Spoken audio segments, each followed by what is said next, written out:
हे प्रभु,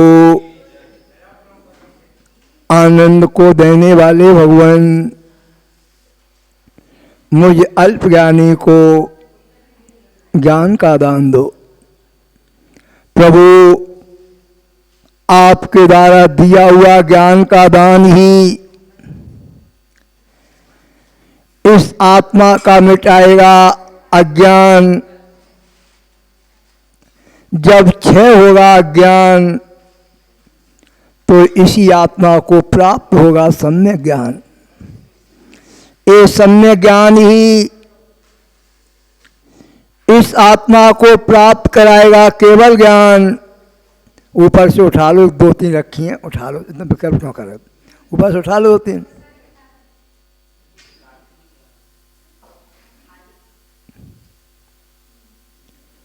ये केवल ज्ञान ही इस आत्मा को पहुंचाएगा सिद्धधाम, सिद्धाम। हे प्रभु, ये अल्पज्ञानी आत्मा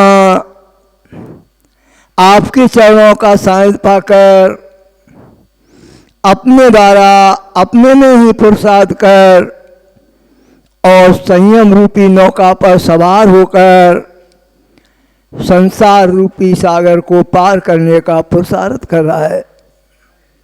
भगवान, इस आत्मा को सद्बुद्धि की प्राप्ति हो, निर्मल ज्ञान की प्राप्ति हो और ये आत्मा अपने निज पुरुषार्थ के द्वारा निज में ही पुरुषार्थ कर कर्म रूपी कालमा को धोता हुआ सिद्धालय की यात्रा करे। इसी निर्मल भावना के साथ भगवान, आपके चरणों में मेरा बारंबार नमोस्तु भगवान, नमोस्तु भगवान, नमोस्तु भगवान। प्यारी भगवान आत्माओं, आप बहुत ही पुण्यशाली जीव हो। निश्चित ही आप सभी भगवान आत्माओं ने पूर्व पर्यायों में पुण्यानंदी पुण्य का संचय किया था। प्यारी आत्माओं, वही पुण्य आपकी सत्ता में आ रहा है और उसी पुण्य की ये महिमा है कि प्रातःकालीन की इस मंगल वेला में द्रव्य संग्रह ग्रंथ के माध्यम से प्रभु की अमृत वाणी का आप सभी को आनंद प्राप्त हो रहा है। भगवान आत्माओं, यही आनंद आपको परम आनंद की प्राप्ति कराएगा। यही आनंद आपको निजानंद से भी मिलाएगा। यही आनंद आपके अज्ञान का क्षय भी कराएगा और यही आनंद आपको सम्यक ज्ञान की प्राप्ति भी कराएगा। यही आनंद आपको केवल ज्ञानी बनाएगा और यही आनंद आपको सिद्धालय की यात्रा भी कराएगा। प्यारी आत्माओं, आचार्य भगवान नैमीचंद सिद्धांत चक्रवर्ती महामुनिराज द्रव्य संग्रह ग्रंथ के प्रारंभ करने से पूर्व मंगलाचरण के माध्यम से भगवान के गुणों का गुणगान करने जा रहे हैं। और प्रभु क्या कह रहे हैं? जीवमजीवं दब्बं जणवरवसेन जयदृष्टं देवेन्दुबिन्दुवन्दं वन्दे तं सर्वदा शिरसा जीवो वो गमो अमित कत्ता संदे परिमाणो भोक्ता संसार तो सिद्धो सो बेसो डग गए, तिक्काले चदुपाणा,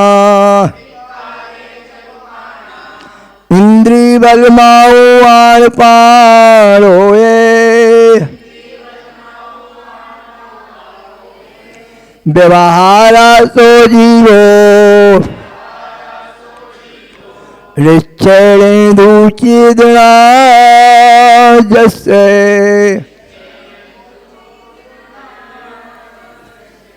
उबो वो दुबे अपो,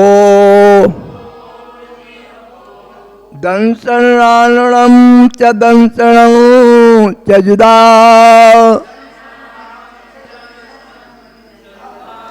चक्कु अचक्कु ओए, दंसन मद केवलम रे,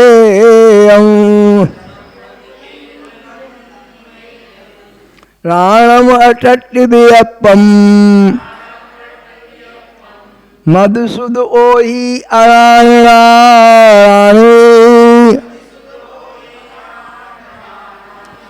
मन पज्जय केवल मवे, पचक परोख बे अमुचे, अट्ठ चरुणान दंसन, सामरणम जीव लक्षणम बड़यम,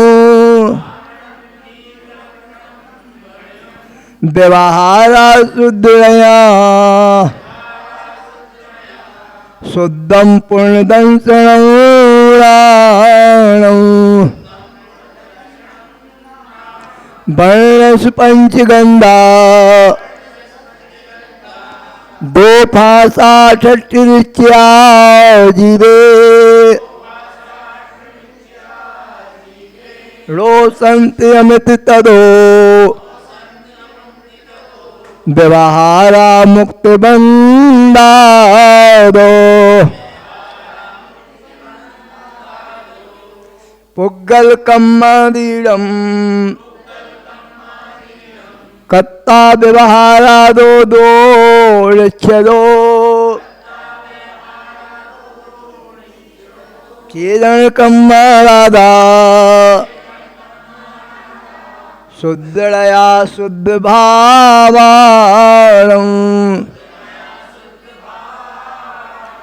व्यवहारा सो दुःखम, पुग्गलकम फलम पम जेदे, आदानिच्छाने दो, चीदन भावम खुआद से, अनुगुण दे पमारो,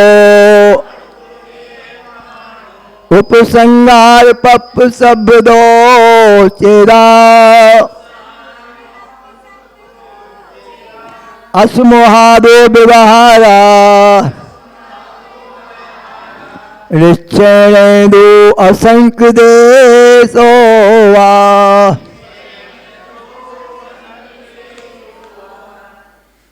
पूर्व जल तलवो,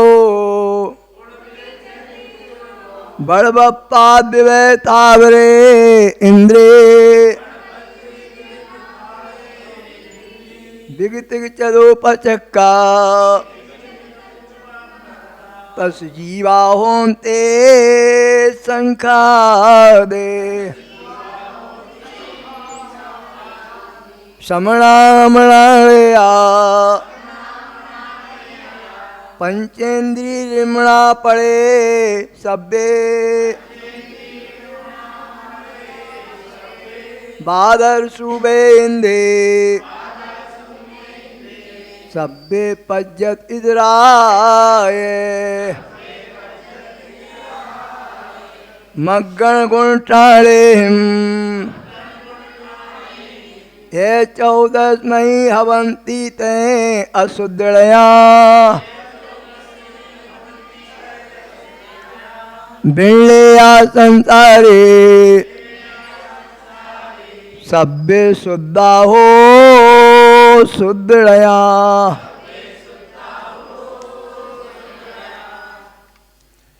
रीकम्मा षट् गुणा किंचूड़ा समदेह दो सिद्धा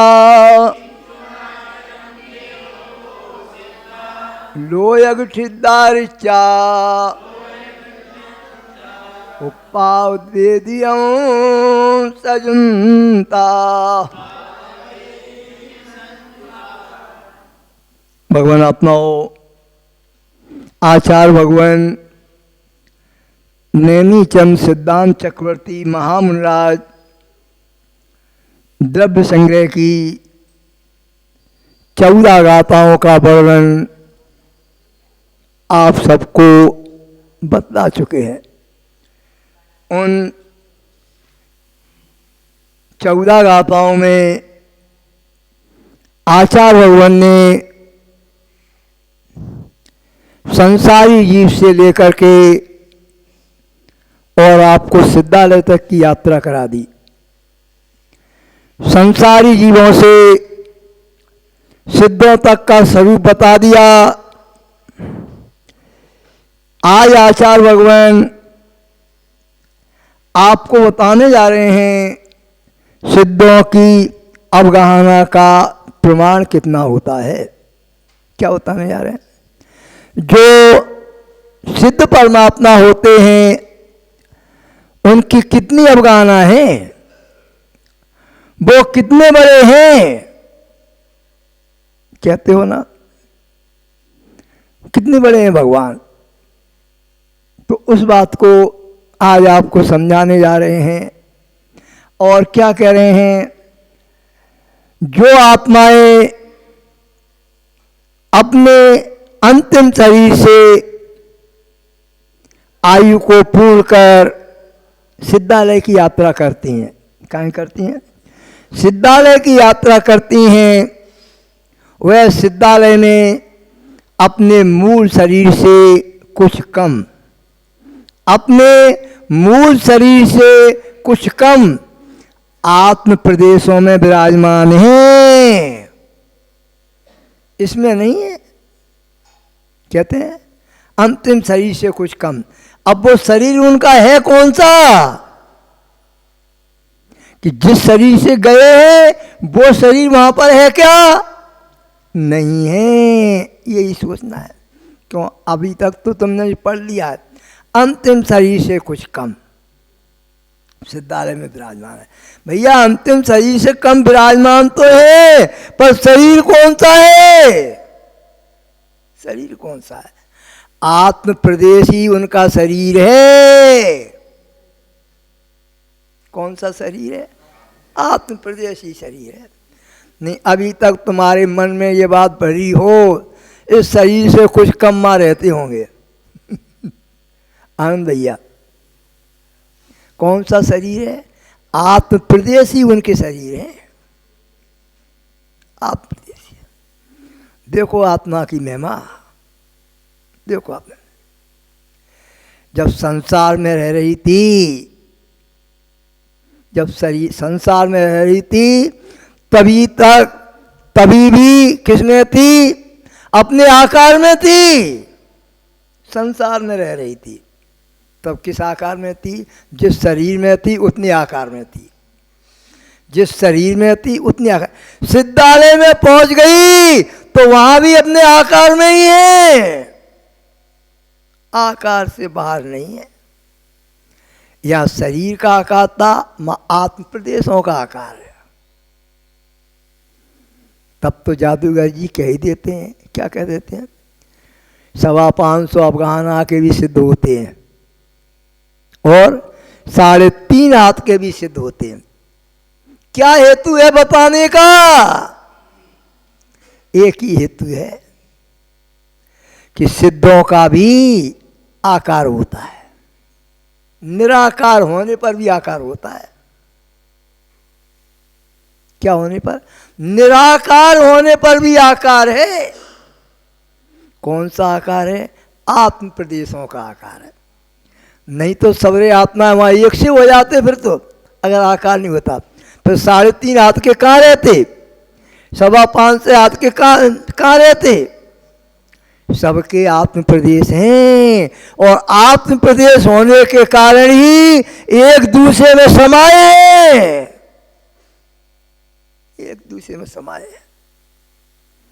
आत्मा का ये गुण है, आत्मा का गुण है। एक सिद्धों में अनंत आनंद समाये है। क्यों समाये? वहां शरीर नहीं है, शरीर नहीं है, क्या है? आत्म प्रदेश है। क्या है? आत्म प्रदेश। तो यही आज आपको समझाने जा रहे हैं। क्या करें? जिस अंतिम मनुष्य पर्याय से आत्मा सिद्ध अवस्था को प्राप्त होता है, उस अंतिम शरीर की अवगाहना से कुछ कम, अंतिम शरीर की अवगाहना से कुछ कम उस जीव की सिद्ध अवस्था में अवगाहना होती है, शरीर नहीं होता। अवगाहना होती है। अगर अवगाहना नहीं होगी ज्योति जी, तो आगम में क्या वर्णन करेंगे, कैसे बताएंगे? सिद्धालय में विराजमान है। क्या विराजमान है? क्या विराजमान है? आत्म प्रदेश का आकार विराजमान है। समझ आ रहा है? आत्म प्रदेश का आकार विराजमान स्थित है। सिद्ध भगवान कहाँ स्थित हैं? तो अब सिद्ध शिला का आकार तुमको बताने जा रहे हैं। वो सिद्ध शिला कैसी है? वो सिद्ध शिला कैसी है? जहाँ सिद्ध आत्माएं विराजमान है। तो क्या करें? लोक के अग्रभाग में, अर्थात सर्वा सिद्धि के ध्वजादंड से 12 योजन ऊपर, सर्वा सिद्धि स्वर्ग है, उसके स्वर्ग के अंत में उसका छोर है, ध्वजा लगी है। क्या लगी है? तो उस ध्वजा से 12 योजन ऊपर एक भूमि है। कितने ऊपर? 12 योजन। 12 योजन ऊपर जाकर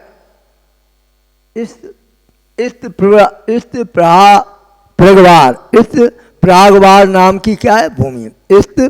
प्रागवार नाम की एक अष्टम भूमि है। उस भूमि के बीचों बीच में, वो पूरी भूमि सिलसिला नहीं है। इष्टागार नाम की जो भूमि है, पूरी भूमि सिलसिला, उसके बीचों बीच में 43 लाख योजन का ऊपर उठा हुआ भाग है। जो भूमि है उससे ऊपर उठा हुआ भाग है। कितना भाग है? 43 लाख योजन का ऊपर उठा हुआ भाग है। भाग लोक के अंत यानी कि तनवात वलय से 5.25 धनुष क्षेत्र में। कितने में? तनुवात वलय क्या है? एक हवा है जी। इस क्षेत्र के 5.25 धनुष क्षेत्र में स्थित जो सिद्धालय है, वहाँ पर सिद्ध विराजमान है। तभी तो बड़े से बड़ा शरीर कितना है? 5.25 धनुष का। इससे बड़ा सिद्धों का शरीर नहीं होता। विराजमान है। सभी सिद्धों के मस्तक ऊपर बराबर है। मस्तक कैसे है? ऊपर बराबर, नीचे अंतर है। उदाहरण दिया आचार्य भगवान ने, आप फुग्गे 50 इकट्ठे करो, हवा भर के छोड़ दो। छोटे बड़े फुग्गे हैं तो ऊपर जो टकराते हैं सब बराबर छत से लग जाते हैं, नहीं लग जाते हैं। नीचे छोटे भी फुग्गे दिखते हैं, बड़े भी दिखते हैं। ऐसे ही जैसे फुग्गे छत पर बराबर लग जाते हैं, ऐसे ही जितनी भी सिद्धात्मा हैं वह सिद्धालय में ऊपर से सर से बराबर हैं और नीचे के शरीर से छोटी बड़ी हैं। इस प्रकार से वो क्या है? सिद्धालय में विराजमान है। ये समझना चाहिए। वैसे आ रहा है समझ में? विराजमान तथा जिसकी जितनी अवगाहना होती है उतने नीचे से बड़े होते हैं, ऊपर से बराबर होते हैं। आ रहा है? ऊपर से बराबर होते हैं, नीचे से क्या होते हैं? छोटे बड़े का अंतर होता है, होते हैं। अब बताने जा रहे हैं कि सिद्ध भगवान लोकार्क के ऊपर आलोक में क्यों नहीं जाते, जबकि आत्मा के अंदर तो गमन करने की बहुत शक्ति है कि नहीं, कहीं भी जा सकती है। फिर लोकाकाश तक ही क्यों रहते हैं, आकाश तो और बड़ा है, आगे क्यों नहीं जाते। तो क्या कह रहे हैं, लोकाकाश के आगे जो आकाश है ना, लोकाकाश के आगे जो आकाश है उसमें एक द्रव्य है, कौन सा, धर्म द्रव्य, जो कि जीव और पुद्गल को चलाने में सहयोगी होता है। जीव और पुद्गल को चलाने में उस द्रव्य का आकाश द्रव्य में क्या है, अभाव है। वह द्रव्य लोकाकाश तक ही है। कहाँ तक है, लोकाकाश तक ही है। इसीलिए सिद्धात्माएं लोकाकाश के आगे गमन नहीं करती। ये तो समझ में आ गया। देखो कितना जैन दर्शन स्पष्ट आपको समझाता है। अभी तक तो तुम्हारे दिमाग में यही था, हम चलते हैं अपनी मर्जी से चलते हैं, हम बैठते हैं अपनी मर्जी से बैठते हैं। पर ज्ञानी आत्माओं, न तुम अपनी मर्जी से बैठते हो न अपनी मर्जी से चलते हो। एक अदृश्य शक्ति है जो तुमको चला भी रही है, रुका भी रही है। उसका नाम है धर्म द्रव्य और अधर्म द्रव्य। विषय समझ में आ रहा है, विषय वही। तो जो तुम आ रहे हो, जा रहे हो, रुक रहे हो, इसमें सहयोगी है धर्म द्रव्य और अधर्म द्रव्य। अगर जहां इस द्रव्य का अभाव है, जहां ये द्रव्य पाया नहीं जाता, वहां पर भी क्या है, आकाश है। वहां जीव क्यों नहीं है, जीव लोकाकाश में ही क्यों है, आकाश में क्यों नहीं। उसका एक ही प्रश्न उत्तर है। क्या उत्तर है, वहां पर अधर्म द्रव्य और धर्म द्रव्य का क्या है, अभाव है। जब अभाव है तो जीव रहेंगे कैसे वहां, कैसे रहेंगे, समझ आ रहा। इसीलिए लोकाकाश के आगे सिद्ध परमात्माएं नहीं जाती, या ये कहना चाहिए सिद्ध परमात्माएं छोड़ दो, 6 द्रव्यों में से एक भी द्रव्य लोकाकाश के बाहर नहीं है।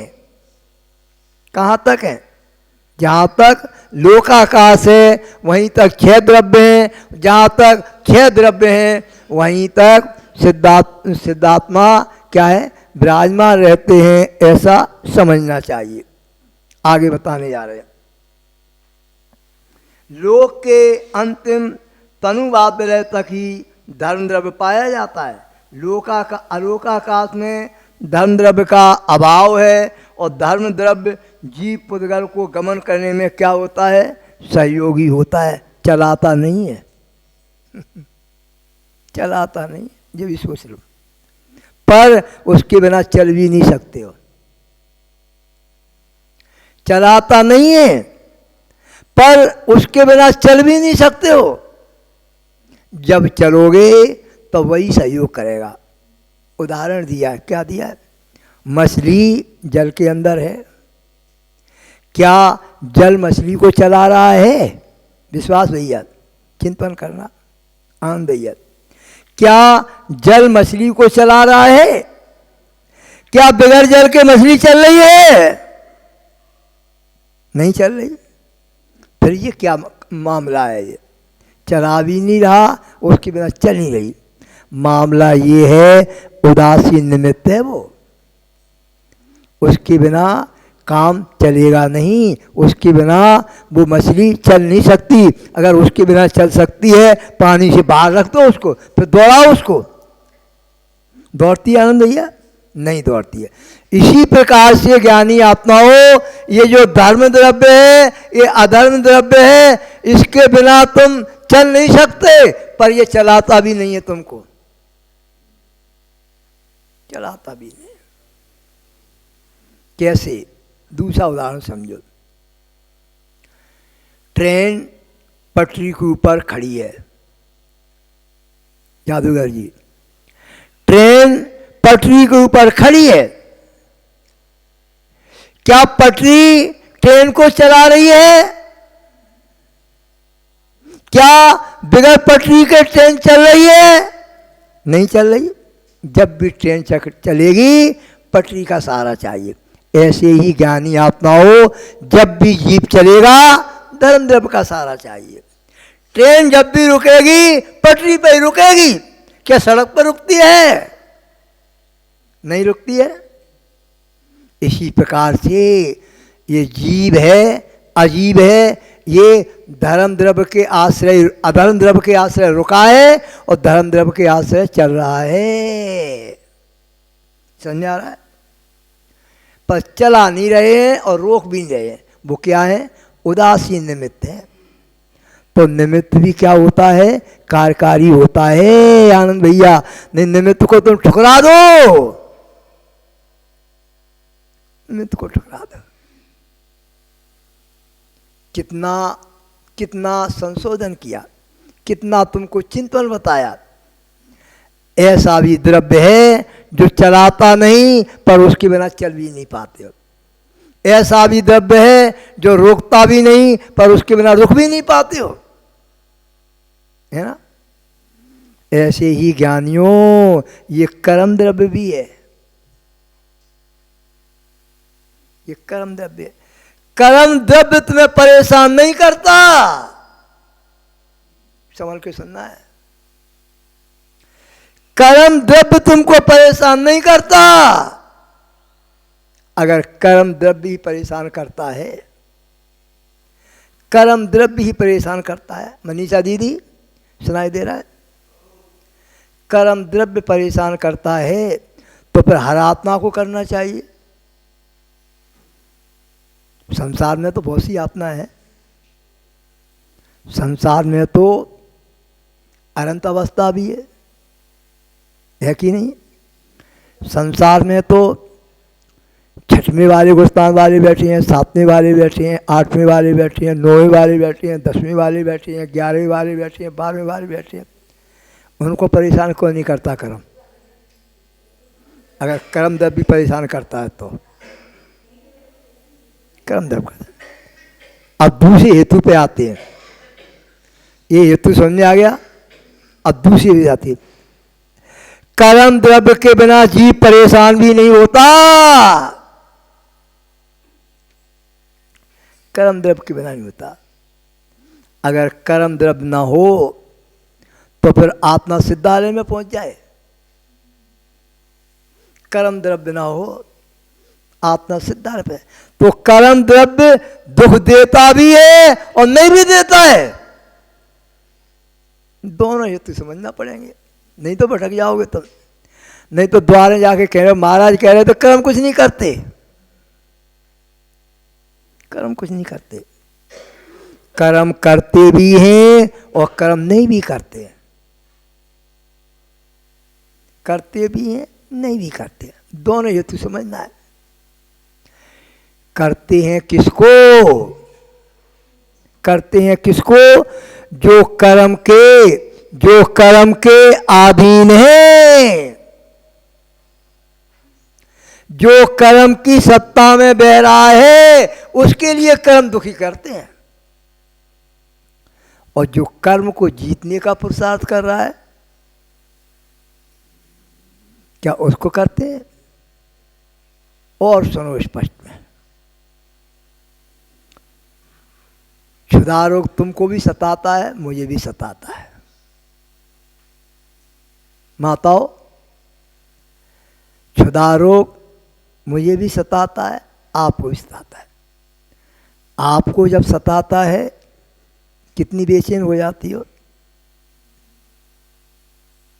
आनंद भैया। जिस समय कड़ाके की भूख लगती है क्या हालत होती है तुम्हारी? होती है। कर्म तो वो ही है और वो ही कर्म साधु को भी लगा है। वो अपना उदय दिखाने के बाद भी प्रभाव नहीं कर पा रहा। 2 दिन हाथ नहीं ले रहे, 3 दिन हाथ नहीं ले रहे, 5 दिन हाथ नहीं ले रहे, 10 दिन हाथ नहीं ले रहे। अब कर्म कहाँ गया? कर्म क्या सत्ता में नहीं है? कर्म तो सत्ता में है, पर पुरुषार्थी ने पुरुषार्थ किया है तो वो कर्म क्या नहीं दिखा रहा? प्रभाव नहीं दिखा पा रहा। ऐसे ही ज्ञानी आत्मा हो जो कर्म में पुरुषार्थ करते हैं, जो कर्म का उदय आने पर पुरुषार्थ करते हैं, उनका कर्म कुछ नहीं बिगाड़ पाते। कर्म उनका ही बिगाड़ते हैं जो कर्म में बह जाते हैं। क्या करते हैं? कर्म में बह जाते हैं। विषय समझ आ रहा है? विषय वही चल रहा है। स्पष्ट करने के लिए आपको उदाहरण देके समझा रहा हूं। कहते हो कर्म के मारे तो हम परेशान हैं, कर्म ने तो मेरे साथ में ऐसा कर दिया, कर्म ने तो मेरे साथ में ऐसा कर दिया। भैया कर्म के अंदर शक्ति कहाँ से आ गई?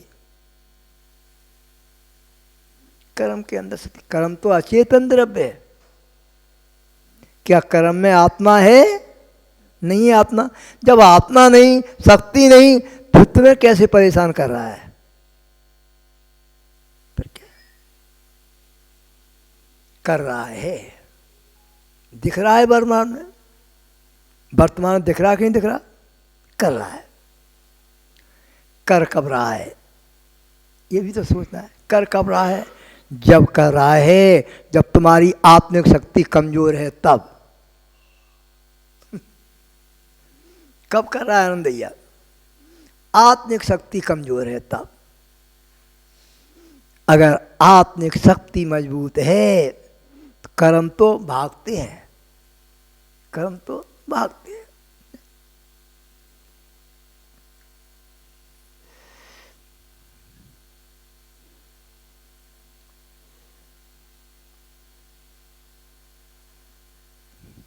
आलोक आकाश में गमन नहीं होता। तो ये आपको समझ में आ गया। अब आगे बताने जा रहे हैं उत्पाद किसे कहते हैं। होता है उत्पाद व द्रव्य, तीन क्रियाएं होती है कि नहीं होती? उत्पाद व द्रव्य तीन क्रियाएं होती हैं। किस में होती हैं? आनंद भैया किस में होती हैं? किस में होती हैं? हैं? उत्पाद व द्रव्य ज्योति दीदी किस में होती है? सब में होता है। जीव में भी होता है, अजीब में भी होता है। केवल जीव में ही नहीं होता, अजीब में ही होता है। अब ये है क्या चीज? है क्या चीज? होता तो है, जानते है क्या चीज? तो आपको बता रहे हैं। द्रव्य में नवीन पर्यायों की उत्पत्ति को उत्पाद कहते हैं। द्रव्य में नवीन पर्यायों की उत्पत्ति को उत्पाद कहते हैं। अब द्रव्य एक ही नहीं है, कितने? 6। आनंद भैया 6 हैं कि अकेला जीव ही है? अजीब है कि नहीं? धर्म है कि नहीं? अधर्म है कि नहीं? काल है कि नहीं? सब द्रव्य है कि नहीं? सब में उत्पाद होता है, सब में उत्पाद होता है, केवल एक में नहीं होता। समझ आ रहा? तो जो द्रव्य में नवीन नवीन पर्यायों की उत्पत्ति का उत्पन्न होना, ये कहलाता है उत्पाद। क्या कहलाता है? उत्पाद। जैसे स्वर्ण है, उसी स्वर्ण की अंगूठी भी बन जाती है ना? उसी स्वर्ण की जंजीर भी बन जाती है, उसी स्वर्ण का कलश भी बन जाता है, बन जाता है। तो ये सब क्या हो रहा है? उत्पाद हो रहा है। लकड़ी है, टेबल भी है, पाटा भी है, चौकी भी है, बेलन भी है। ये सब क्या है? उत्पाद है। समझ आ रहा है? ये तो आपको मैंने पुद्गत में घटाई। अब जीव द्रव्य में उत्पाद कैसे होता है? जीव द्रव्य में उत्पाद कैसे होता है? जीव द्रव्य में भी होता है। जो प्रति क्षण तुम्हारे परिणाम बदल रहे हैं वो जीव द्रव्य का उत्पाद है। प्रति क्षण परिणाम में बदलाव चल रहा है। अभी कुछ सोच रहे हो, एक सेकंड बाद कुछ और सोच लेते हो, एक क्षण में कुछ और सोचते हो। ये जीव का उत्पाद है। समझ में आ रहा है? ये उस जीव का उत्पाद है। दूसरा जीव का और उत्पाद है, ये परिणामों की दृष्टि से बता दिया। अब पर्याय की दृष्टि से जीव में उत्पाद है। पर्याय की दृष्टि में जीव में उत्पाद क्या है? अभी वर्तमान में मनुष्य हो, है ना? जब ये आयु पूर्ण हो गई, अब दूसरी पर्याय में जाओगे। त्रिंच में भी जा सकते हो, देवों में भी जा सकते हो, नरकों में भी जा सकते हो, मनुष्यों में भी जा सकते हो। ये सब क्या है? पर्याय की अपेक्षा उत्पाद चल रहा है। किस में चल रहा है? आत्मा में चल रहा है। दोनों बात समझ आ गई? अब जीव द्रव्य में आ गया समझ में, अजीव द्रव्य में समझ।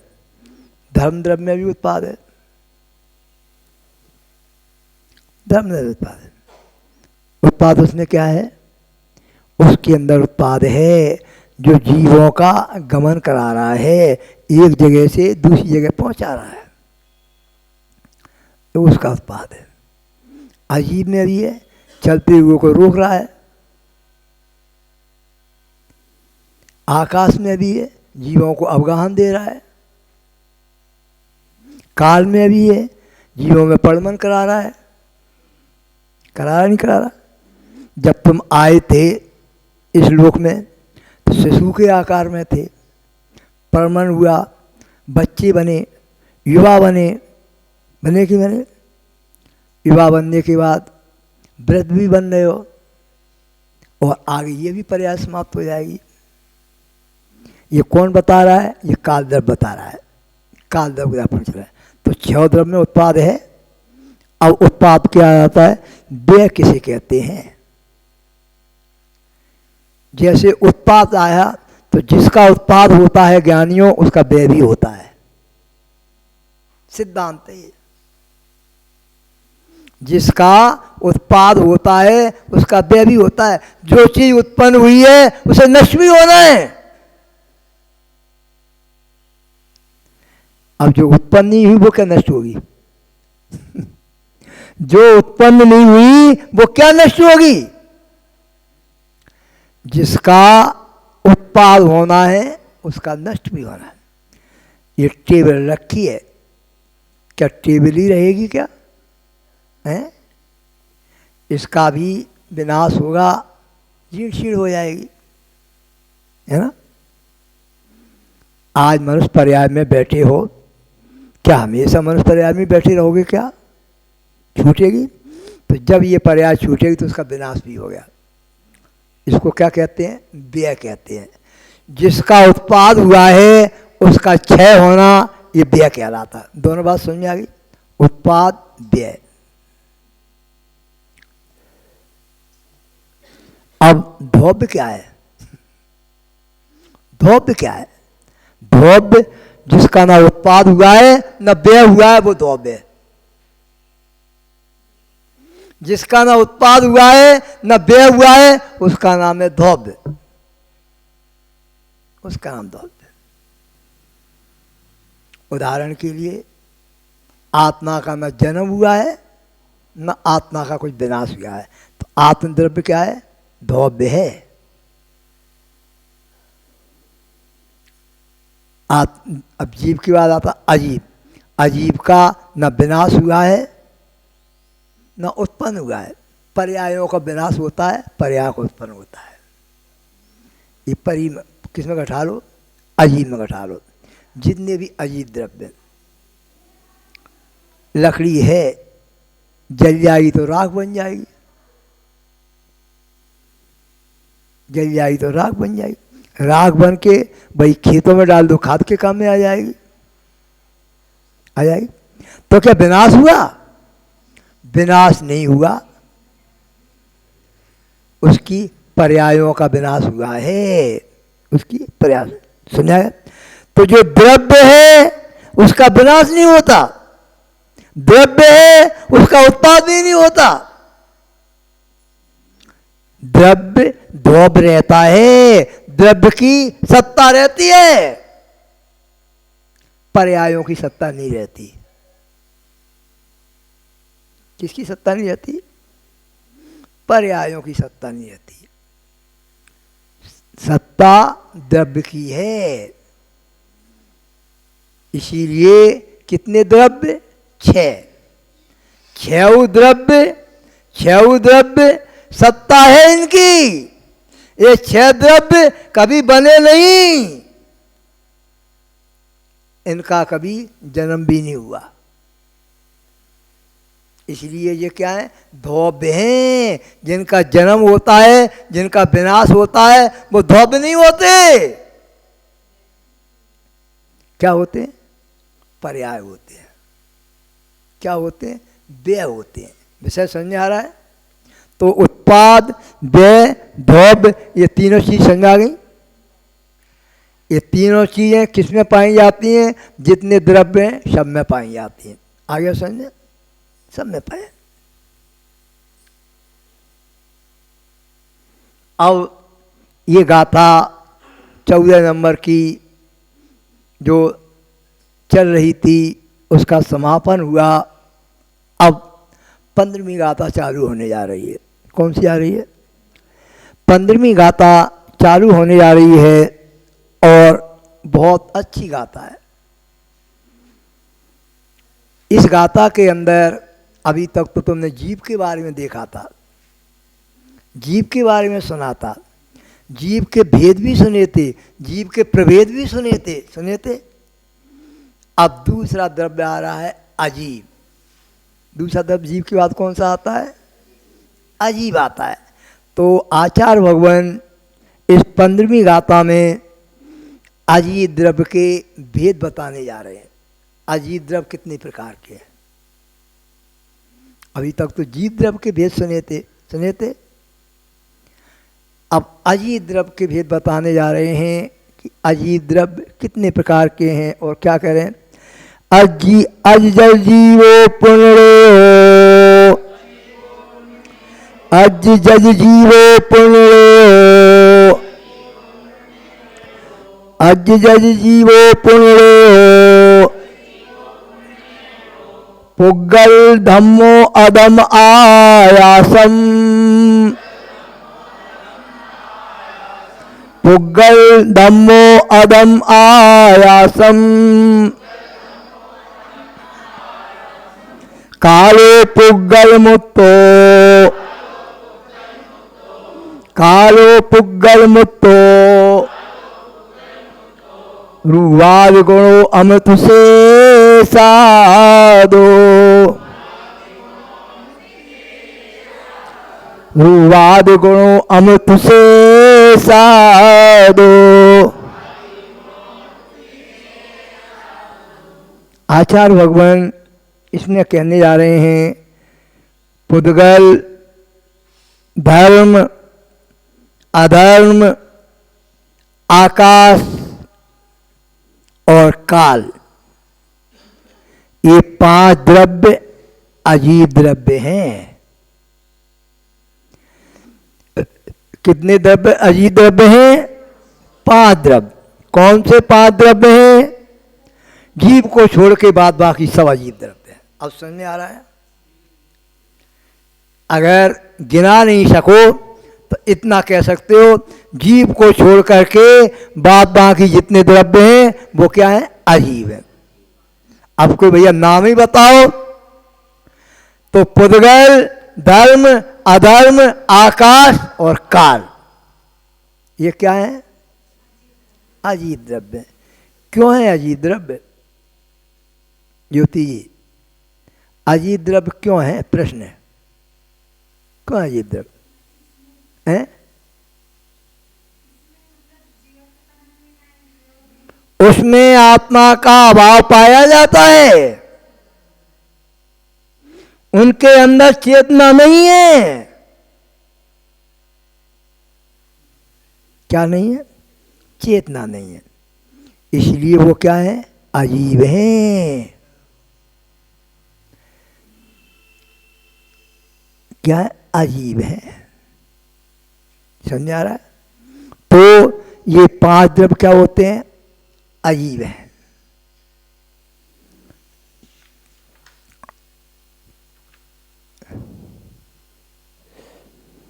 और अजीब के साथ में ये कैसे हैं? अजीब के साथ में है कैसे? ये मूर्तिक भी है और अमूर्तिक भी है। कैसे हैं? मूर्तिक भी है और अमूर्तिक भी है। तो अजीब द्रव्य मूर्तिक भी होते हैं और अमूर्तिक भी होते हैं। अजीब द्रव्य मूर्तिक भी होते हैं, अमूर्तिक। पर जीव द्रव्य अमूर्तिक ही होता है, मूर्तिक नहीं होता। पर जीव द्रव्य अमूर्तिक ही होता है, मूर्तिक नहीं होता। कर्मों के निमित्त से उसे मूर्तिक कहा जाता है। कर्मों के निमित्त से, या ये कहना चाहिए संसारी अवस्था की अपेक्षा उसे कहा जाता है मूर्तिक। पर क्या जीव द्रव्य मूर्तिक है? जीव द्रव्य मूर्तिक है? जीव द्रव्य मूर्तिक नहीं। तो कितने द्रव्य मूर्तिक हैं? 5 द्रव्यों में मूर्तिक भी हैं, अमूर्तिक भी हैं। सभी मूर्तिक नहीं है। कोई पूछे भैया 5 में कितने मूर्तिक हैं? तो 1 मूर्तिक है, जादूगर। 5 में कितने मूर्तिक हैं? कौन सा? क्यों गाड़ी बंद हो गई क्या? ज्योति जी, पुद्गल द्रव्य कौन सा है? मूर्तिक। पुद्गल द्रव्य मूर्तिक है। बात बाकी धर्म, अधर्म, आकाश और काल ये अमूर्तिक है। अमूर्तिक है ये। समझ आ रहा है? ये अमूर्तिक हैं। पर अमूर्तिक होने के बाद भी एक द्रव्य को छोड़कर 5 द्रव्य अस्थि काय हैं, उनकी काय है। पंचास्थि काय पढ़ा है? नहीं पढ़ा है, सुना तो है। उसमें इसी का विवेचन है। इसी का 5 द्रव्य कैसे हैं? 6 द्रव्य में पंचास्थि काय। 5 द्रव्य कैसे हैं? कायवान है। केवल एक ही द्रव्य है जो कायवान नहीं। कायवान नहीं। वो कौन सा द्रव्य है? काल द्रव्य। काल द्रव्य। क्यों कायवान नहीं है काल द्रव्य? 5 द्रव्य ही कायवान क्यों है? काल द्रव्य के जो प्रदेश परमाणु हैं आपस में मिलते नहीं हैं। काल द्रव्य के प्रदेश परमाणु आपस में मिलते नहीं। कैसे हैं? जैसे रत्नों का ढेर लगा दो तुम, कितना भी ढेर लग जाए, क्या एक रत्न दूसरे रत्न में मिलता है? नहीं मिलता। ऐसे ही काल द्रव्य के जितने प्रदेश हैं वह एक एक परमाणु पर विराजमान हैं, मिलते नहीं हैं। इसलिए वह कायवान नहीं हो पाता। बात बाकी जो 5 द्रव्य हैं उनके प्रदेश आपस में मिल जाते हैं, इसलिए उन्हें कायवान कहा है। इसलिए उनको क्या कहते हैं? पंचास्थि काय। 5 ही द्रव्य ऐसे हैं जो कायवान है, एक द्रव्य ऐसा है जो कायवान नहीं। समझ आ गया? कायवान नहीं। देखो कैसी महिमा है। कायवान भी है तो अजीब है। कायवान भी है तो अजीब है। कायवान भी है, अजीब है।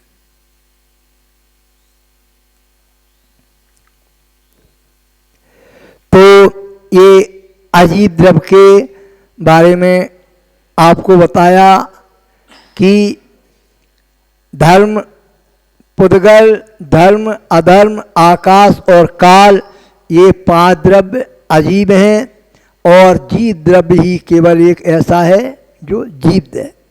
तो आगे बताने जा रहे हैं अजीब द्रव्य किसे कहते हैं, ये कौन कौन से होते हैं। तो पहली विशेषता तो ये है कि उनके अंदर चेतना नहीं पाई जाती है ना। दूसरी विशेषता है जिन जीवों के अंदर ज्ञान और दर्शन ये 2 गुण न पाए जाएं वह क्या कहलाते हैं, अजीब कहलाते हैं।